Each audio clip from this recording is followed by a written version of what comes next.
Welcome everyone. This is 3 simple healing practices you can use at home. My name is Lisa Danylchuk and this is Tara Tonini. Today is, last time I did this, I actually had the wrong date on my slides. I was one day off. But today is, I'm pretty confident, June 2nd, Tuesday, 2020. And we just want to start by introducing ourselves. So some of you are more familiar with me, some of you are more familiar with Tara, some of you may have just found both of us. So my name is Lisa. Hopefully you can kind of see my face up here in the corner. You can see my picture on the right. I've been interested in yoga for trauma recovery for a really long time. I've written a few books about it. I'm a licensed therapist in private practice. I'm in California. And what else could I say? Started an online training program that Tara's been a part of, and Tara and I have known each other for at least 5 years now, if not more. So Tara went through the Y-YACEP online training program.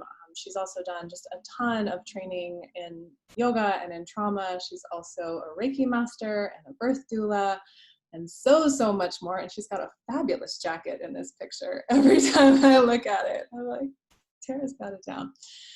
So anything else you want to add to introduce yourself, Tara? No, I'm just happy to be with you all. And yeah, if you're not familiar with Lisa's work, I will say that being part of her mentorship and having access to her brilliant mind and kind heart has really shaped the way that I have, I see the world, and also the way that I offer healing practices to other people. So thanks, Lisa. I love you. Yeah, I love you so much. Yeah, it's good to be here. And you guys are in for a treat with some of Tara's extra special wisdom. I didn't mention that she's in training to become a doctor of both Western and Eastern Chinese medicine. So some of what we're sharing today, you'll get to benefit from her education along all these lines coming together. So today you're going to learn one simple yoga practice, one simple Reiki practice, and one simple acupressure practice that can help you just self-regulate during times of stress. And we are certainly under times of just ridiculous amounts of stress and change and conflict and fear and threat and all of that right now. So I'm hoping that for today, this will give you a few simple tools that wherever you are, if you're at home, if you're out in the street, if you're working hard and nonstop, this will give you some things you can do wherever you are, whenever and however you are. And I just want to clarify that when I say self-regulate, it's not that there's like some baseline that's always right, or we're always trying to be calm. It's more about just being able to connect with ourselves, being able to understand what's happening in our systems, and really meet our own needs. So I'm hoping that what we share today will help you to, 1, pause and ask, what do I need right now? And 2, have some specific tools to respond to those needs. Okay.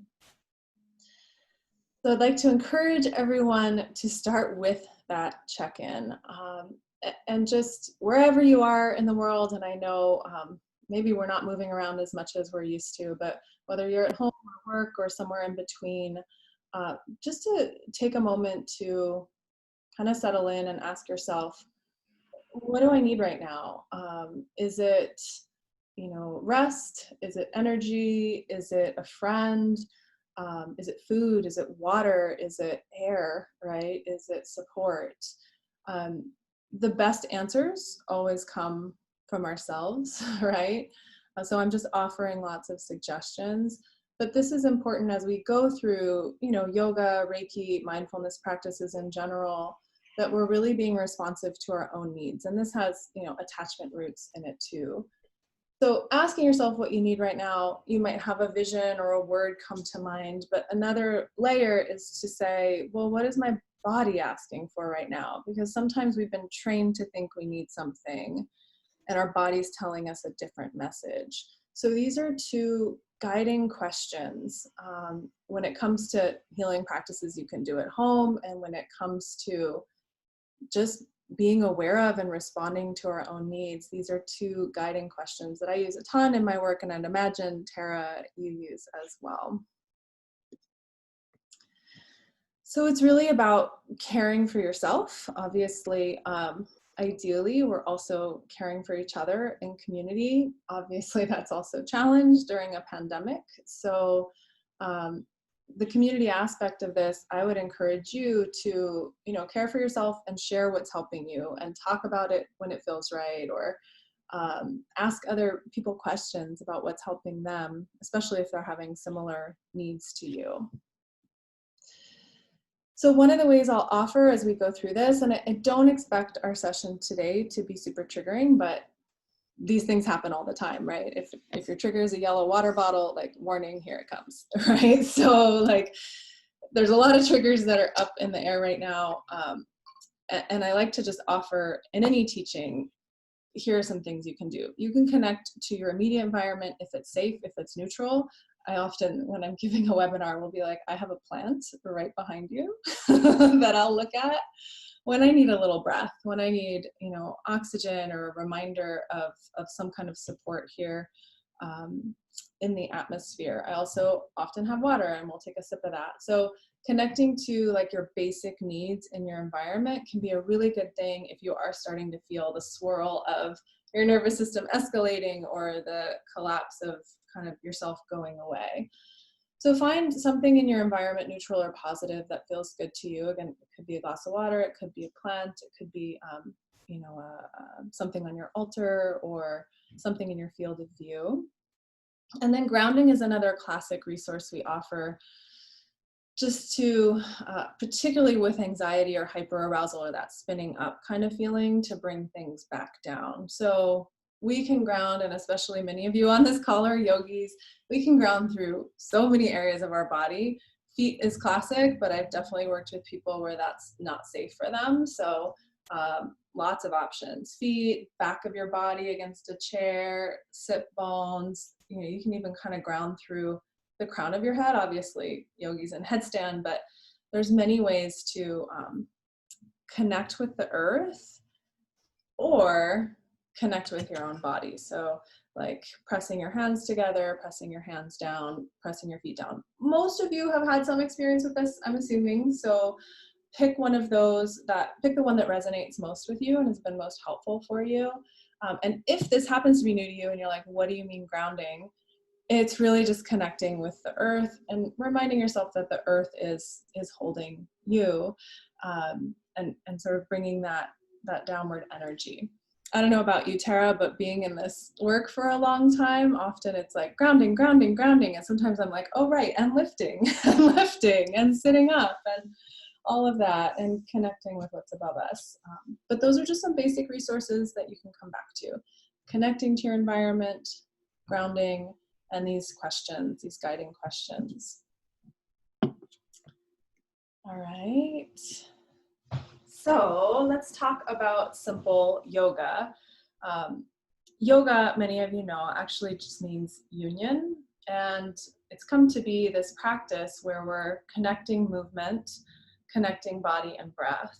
So again, the question, what do I need right now? If you're feeling like you need a little rest or a little soothing or a little energizing, like yoga can offer any of those things. But really, even in between that, oftentimes I'll find myself in the computer like this, right? For most of the day. This is where most therapy sessions are happening and all of our meetings and social gatherings are happening. I'll find that I need like the simple movement of a really gentle shoulder roll, and oh my goodness, for me, like a little neck sway. So any movement that's supported internally by your breath, we can think of as a simple yoga practice. We often see yoga out in the world in a really extreme way, right? Like someone in a handstand with their foot on their head and their other foot in their mouth or something, and you're like, what is that, and how do bodies do that? And so some of that is just like contortion. That's really not healthy for a lot of our bodies. So if you still, I think most of us have some of that kind of remaining in our minds with our association with yoga. So you can just pull back and take any movement supported with breath. So I'll just invite those of you listening, if it's okay in your environment, if it's right in your body, to try that little gentle shoulder roll, and invite any other movement, really asking your body, right? Like, oh, mine always just goes to that neck, side to side. But you might notice, like, what do we do in the morning? We stretch out. That's kind of energizing, right? We like go out through the fingertips and toes. And what do we do at night? We curl up, right? So I know there's folks from all around the globe listening right now, and many of you are listening to a recording. So depending on the time of day, depending on what you need, see if there's one simple thing you can even do right now as you're listening. That's a gentle movement supported by breath that meets your needs. So examples might be inhale, arms up, and exhale, arms down. I like this one because sometimes I'll call it boundary breathing, right? Like you're carving out space for yourself. Another example of a simple yoga shape, Shavasana, lying down, supported on the floor. You know, for lots of folks, our low back will kind of feel strained, so putting a pillow under your knees is great. Just getting comfy if you want a blanket. And then downward dog being the sort of, I feel like it's the archetypal yoga pose now. It's like the most used in sitcoms and advertisements. But it's meant to be a balancing pose for your nervous system. So if you are someone who has a practice and you're just needing a simple reset, I'll often find these three things to be really resourceful for me. And with downward dog, you can add an even breath to help kind of balance your system and your energy. You can add a sun breath, which is either more through your right nostril or more on the inhale, or you can add, you know, what we would generalize as more of a moon breath, like a longer exhale or a left nostril. So there's lots of ways to really subtly respond to what you need with downward dog and breath, or any simple yoga posture and breath. Tara, is there anything you want to add?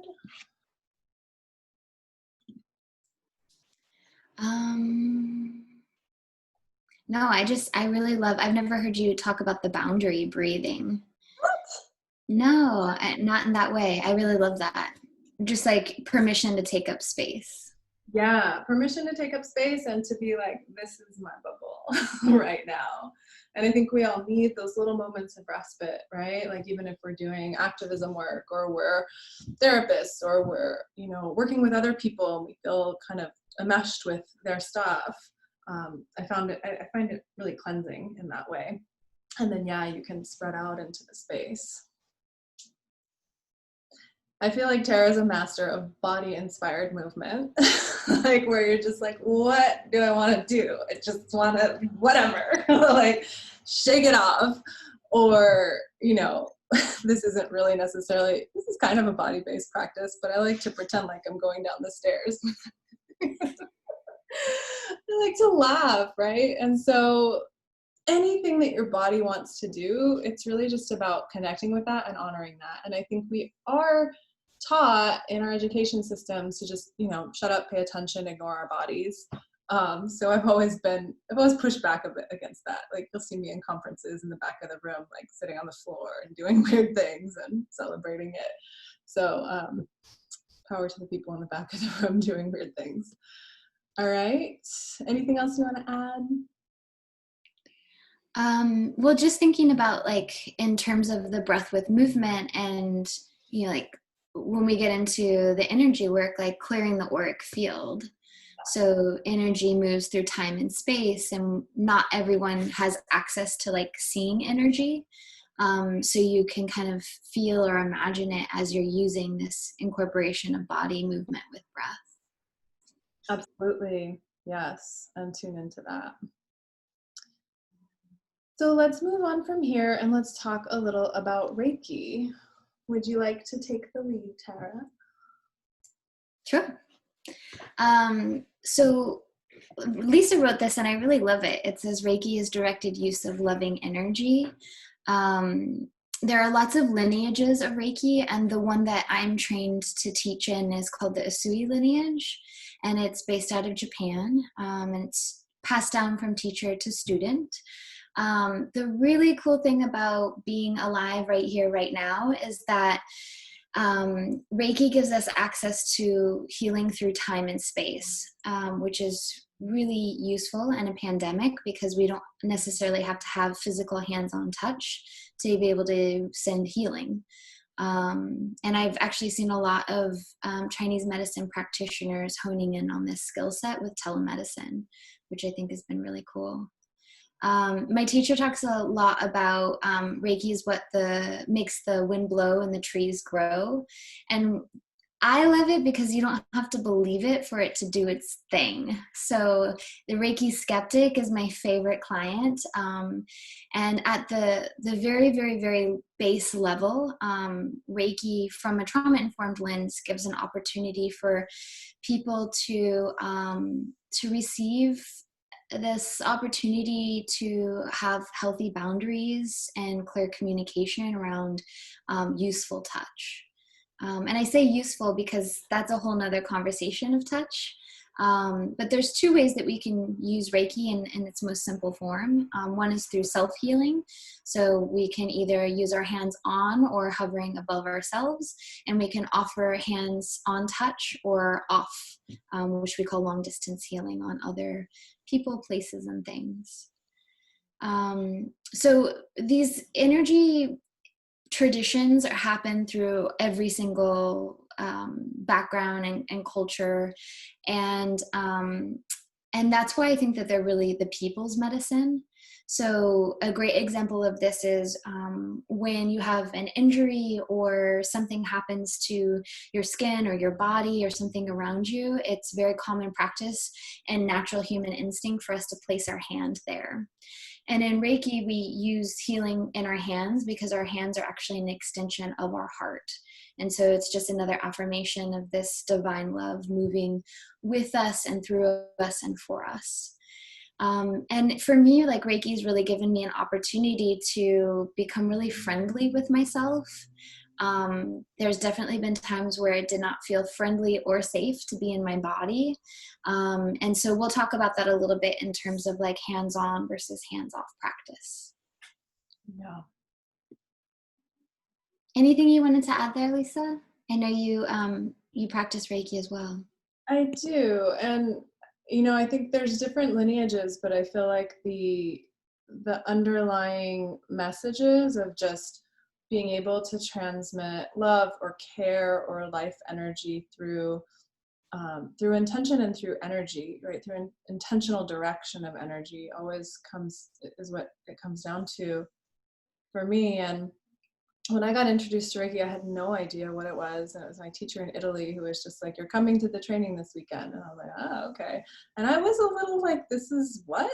Like, what are we doing? And do you feel something?" And I kind of felt that way. And then, after practicing and receiving, it just feels to me like a very gentle approach, and particularly like for someone who is wanting to tune into a loving energy. I've had a lot of conversations lately about sometimes just being cared for is a lot, right? Just like mindfulness and yoga is a lot. So when someone's like, "Oh, I just want to be helpful and love on you," it's like, whoa, back up.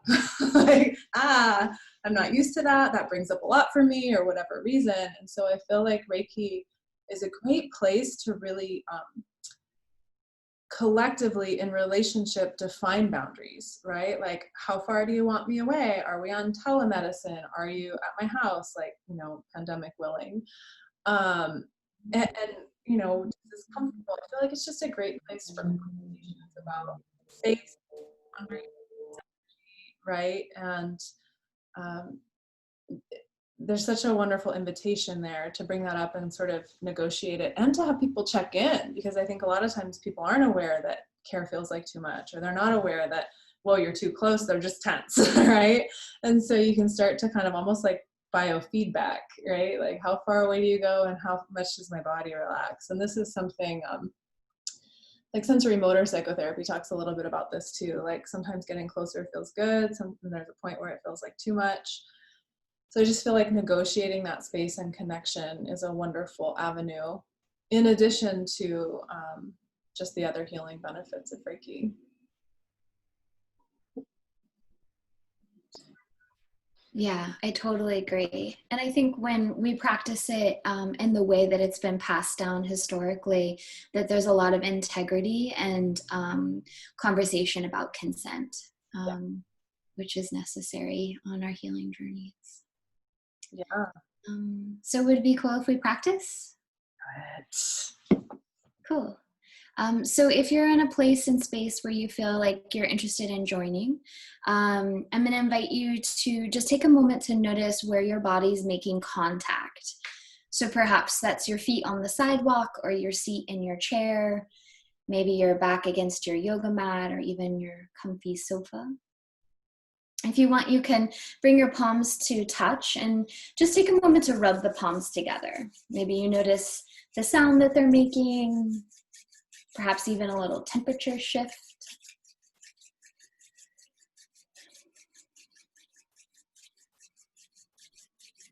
And now we're going to press the palms together, and I invite you to bring one hand and let it hover just over your heart space, and one hand will hover just over your abdomen space.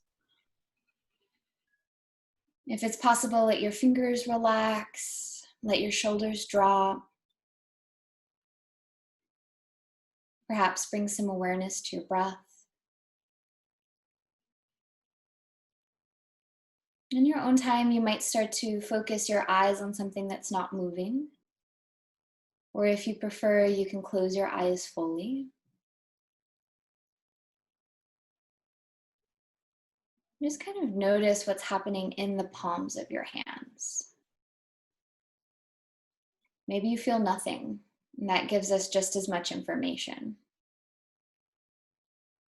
Perhaps there's a zinging or a feeling of magnetism, maybe a temperature, a vibration.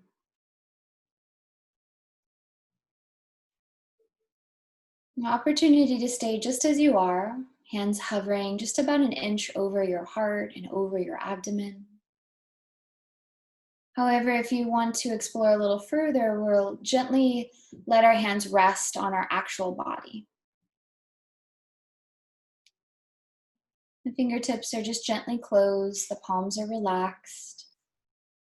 The shoulders start to melt a little more away from the ears, and if it's possible now, let your jaw unhinge. A kind reminder, you can ease yourself out of the practice if it no longer feels useful.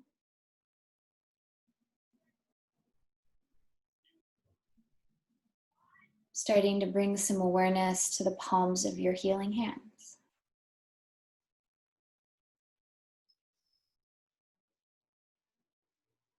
Observing what it feels like to make contact with these places in your body.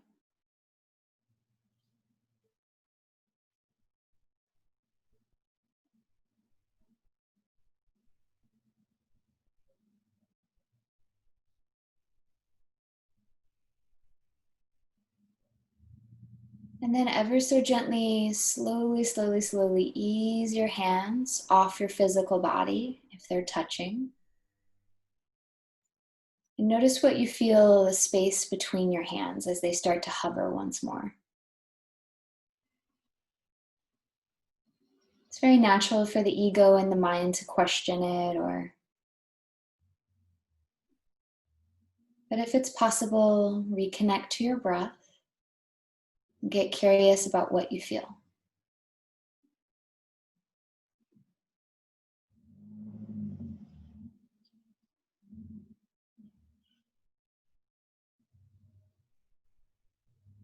Now our next exploration can be done with eyes opened or closed, totally up to you. I invite you to let your hands hover about an inch over your body. And we're going to let the hands kind of hover and float. So I like to imagine my hands are like little metal detectors. And the palms of my hands are moving towards the crown of my head and over my face, down to my throat and the tops of my shoulders. And there's a kindness in this investigation. It's really rooted in curiosity. Just kind of noticing what your hands feel.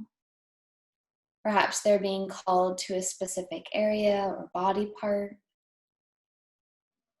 Maybe they're being pushed away from a specific area.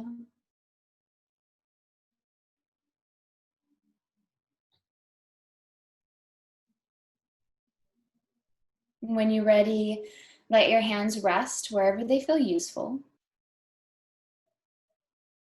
If your eyes have been closed, I invite you to slowly flutter them open. And if breath is your friend, take a long breath in and a healing breath out. Feel free to add a little movement to your body. Maybe take a look around your space.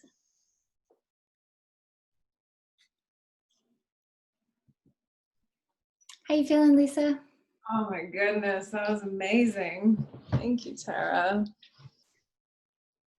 I love the, again, that like the boundary breathing, the sort of cleansing.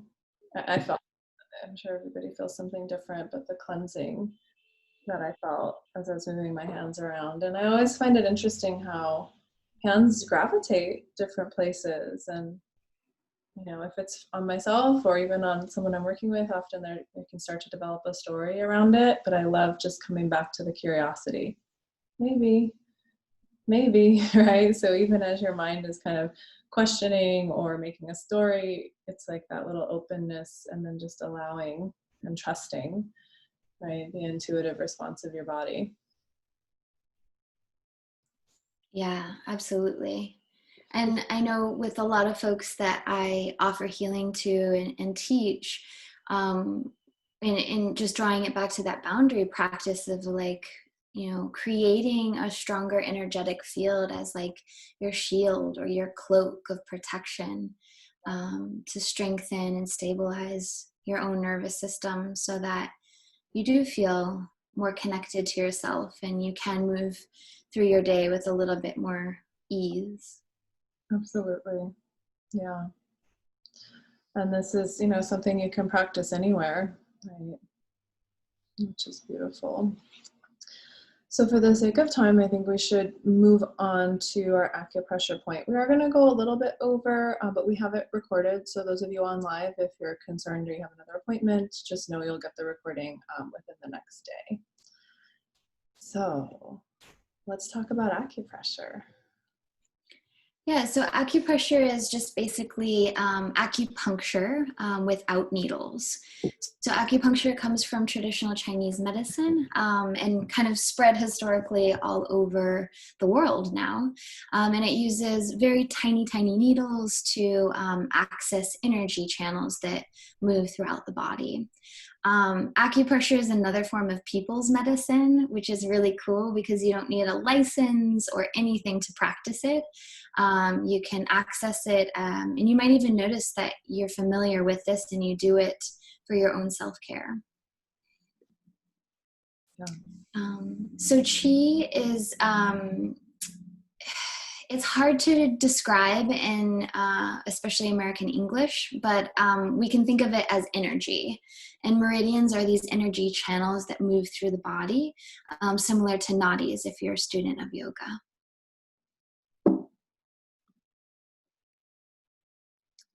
And similarly to what we've been practicing before with our yoga and our Reiki, it's just another opportunity to offer kindness and care and self-touch.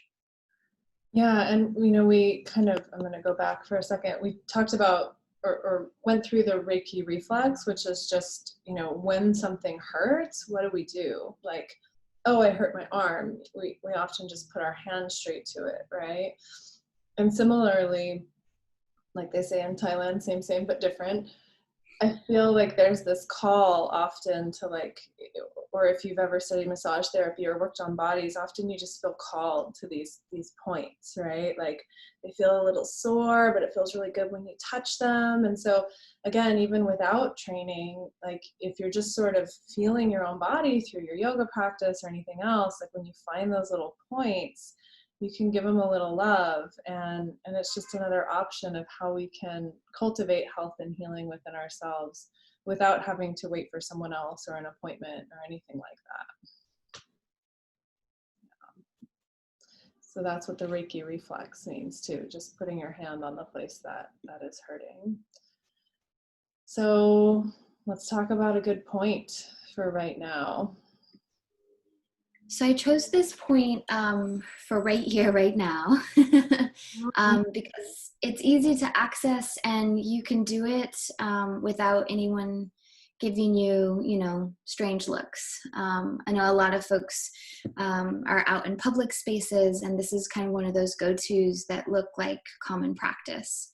So this point is called Yin Tong. How it all ties back to yoga is this is our eye of intuition, or third eye. It's great for stress, anxiety, heart palpitations, insomnia. So a great place to self-massage if you're having a hard time falling asleep at night. Any type of disorder of the eye. So also really great for allergy season, which we're kind of in the midst of right now. And then definitely headache and any type of pathology of the eye and the face. So if you feel, if it feels useful to you to offer yourself self-touch, you can use any finger. It's really up to you. And I invite you to bring your fingerprint right in between your eyebrows and give a little side-to-side motion. So a horizontal motion. And in many people's forehead, there's an actual depression or a little dip where you'll feel almost like a little crease in the skull, like the tissues sink into that hole. So when you find that little hole, start to trace it now up and down. And some folks like the side-to-side action. Some people like the up and down action. Some people like just a firm application or press. So the key to acupressure, especially if you've got your hands above your head, is to let your elbows hang heavy, to let your shoulders and your facial muscles start to soften a bit, and to connect to what I call resonant breath, which if you're a yogi is samavrikti, equal part breath. So feel free to join me by just taking a full breath in and then equal in length out. We'll try two together. Full breath in. And then that same equal length out. Last one, breathing in and breathing out. And then just gently ease your finger away from the point. You can hold it anywhere from 30 seconds to 2 minutes. Ideally, it feels nourishing. So if there's any sharp shooting pain or discomfort, you'll always want to ease away from the pressure. And really important to listen to your own intuition there. So if it doesn't feel appropriate, you don't have to force or manipulate the point. If it feels delicious, you can definitely get on in there. I was like, no. It's amazing, Tara. I think you've heard my colleague Christine Forner talks about this. She's from Canada, so she calls it the procerus muscle. In America, we may say the procerus muscle, like right here. And with her dissociative clients, actually, she'll use a coin or even just focusing here, an image. And obviously, there's the sixth chakra, but then there's also this element of Chinese medicine and soothing stress and anxiety, which tend to have some relationship to trauma histories, right? So it's just really interesting that there's so much coming together right here. Major intersection for sure. The medial prefrontal cortex right behind, right? So that's yes, a lot. Absolutely, yeah. And when you can, wash your hands first. Yeah, along with all of the energy modalities, like washing hands is not only for the sake of cleanliness, but also a great way to cleanse, reset. I like to give it over to Mother Nature. So because I live in New York City, I wash my hands often, not only because of germs, but just to give what I can't handle over to Mother Nature.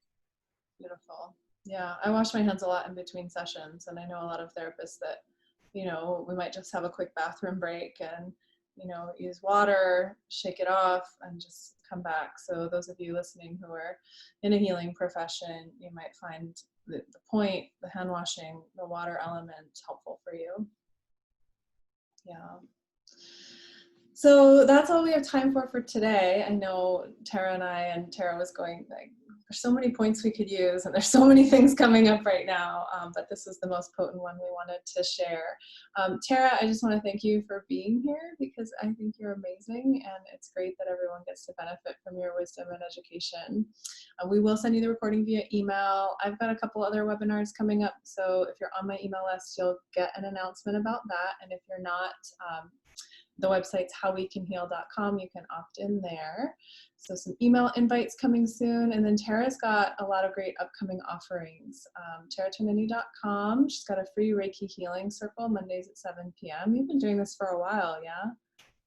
Yeah, we're going on 2 months, so it's great. And you can opt in and receive the recording if you can't attend live. Yeah, so it's 7 p.m. Eastern time, but around the world you can opt in and do the recording. June 13th, the yoga and acupressure for neck and shoulder pain. I will be there. And then Reiki Level 1 training June 27th. So that's what Tara's got coming up. Oh, and Level 2 on June 28th. Do you initiate Reiki Masters? Yeah, we've got Reiki Masters, cross my fingers, and Rotan, which is in just north of, it's a little island north of Honduras, this November, if Mother Nature wants us to be there. Yes, exactly. So lots of great opportunities to learn from Tara. We also have the Y4T program I mentioned at the beginning. There's an 8-week online training program starting July 6th. That might be behind our videos for you. Starts July 6th. If you're interested in that, you want more information, it's the same website, howwecanheal.com. You can find it easily from the homepage, or just go straight to /Y4T. Tons of information there, and the application you'll find there as well. All right, and before we go, I know, you guys sticking around, you know you're gonna get something good. I have to share, there's a whole scientific reason behind this, but there doesn't have to be. I just wanna share something snuggly and warm and positive with you. Actually, a client of mine a long time ago, one of her resources was baby goats, and now we're kind of like, it's like a baby goat spirit relationship I feel like I have with her. So here's 2 baby goats snuggling. I do think connection and care are some of the biggest solutions to the problems that we have in the world today. Obviously, we need to do that mindfully amidst a pandemic, and I hope some of these resources can help you to find that care and connection, even with the limitations we have right now. So thanks to all of you. Anything else you want to say, Tara? No, just thank you so much. Thanks for tuning in. Thanks for having me, Lisa. It's good to be with you all. Always. All right, everybody, take care, and we'll see you next time. Bye. Bye.